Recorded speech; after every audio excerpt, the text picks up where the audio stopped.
ఫ్రస్ట్రేషన్లోనే BRS working president KTR మాట్లాడుతున్నారని విమర్శించారు కాంగ్రెస్ నేతలు. 10 ఏళ్ల పాలనలో నిరుద్యోగులను వంచారని మండిపడ్డారు. యూనివర్సిటీలపై దమ్ముంటే కేటీఆర్ చర్చకు రావాలని సవాల్ చేశారు హస్తం పార్టీ లీడర్స్.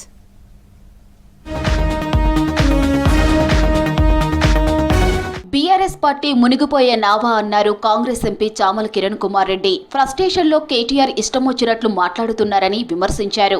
నల్గొండ జిల్లా చిట్యాల మున్సిపాలిటీలో 3 కోట్ల వ్యయంతో చేపట్టనున్న అభివృద్ధి పనులకు ఎమ్మెల్యే వేముల వీరేశంతో కలిసి శంకుస్థాపన చేశారు ఎంపీ చామల కిరణ్ కుమార్ రెడ్డి. కేటీ రామారావు గారు పొద్దున్న లేస్తే మళ్ళీ మొదలు పెట్టిండు రాష్ట్ర పర్యటనని.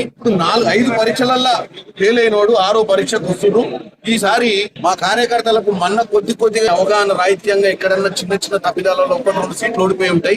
ఈసారి 12కు 12 ఈ రోజు చిట్యాలలో గెలవాల్సినటువంటి పరిస్థితి ఉంది. రాబోయే ఎన్నికల్లో కాంగ్రెస్ అభ్యర్థులను భారీ మెజారిటీతో గెలిపించాలని పిలుపునిచ్చారు విప్ ఆది శ్రీనివాస్. వేములవాడ అభివృద్ధికి ప్రభుత్వం చిత్తశుద్ధితో కృషి చేస్తోందన్నారు. మున్సిపల్ ఎన్నికలపై స్థానిక నేతలతో సన్నాహక సమావేశం నిర్వహించారు ఆది. ఆధ్యాత్మిక కేంద్రంగా, పర్యాటక కేంద్రంగా, టెంపుల్ సిటీగా నిధులు ఇప్పటికే వెచ్చించుకుని 150 కోట్లు చేస్తున్న అభివృద్ధిని చూసి ఆశీర్వదమని రాష్ట్ర ప్రభుత్వం రేవంత్ రెడ్డి గారి ద్వారా అవుతున్నటువంటి కార్యక్రమాలతో పాటు వేములవాడ మున్సిపల్ పైన కాంగ్రెస్ జెండా ఎగరవేసే విధంగా సహకారం అందించారు. యూనివర్సిటీలపై దమ్ముంటే కేటీఆర్ తనతో చర్చకు రావాలని సవాల్ చేశారు ఎమ్మెల్సీ బల్మూరు వెంకట్. 10 ఏళ్ల అధికారంలో సోయి లేకుండా విద్యార్థులపై కేసులు పెట్టిన కేటీఆర్ ఇప్పుడు విమర్శలు చేయటం ఏంటన్నారు. 10 ఏళ్లు మంత్రిగా ఉండి ఒక ముఖ్యమంత్రి కొడుకు లేకుండి షాడో ముఖ్యమంత్రి లెక్క పని చేసినా మరి నీకు సోయి ఉందా? సోయి లేకుండా మాట్లాడుతున్నావు అర్థమైతలేదు. ఇవాళ ప్రభుత్వ రంగంలో ఉన్న ఖాళీలన్నింటినీ నింపినాక కూడా ప్రైవేట్ రంగాన్ని కూడా బలపరిచి ఉద్యోగ అవకాశాలని కల్పించాలని చెప్పారు శ్రీధర్ బాబు గారు. అరే మొదటిది కట్ చేస్తావు, ఆఖరిది కట్ చేస్తావు, సోషల్ మీడియాలో ప్రభుత్వం ఉద్యోగాలు ఇయ్యను అని చెప్పి ప్రచారం చేస్తావు.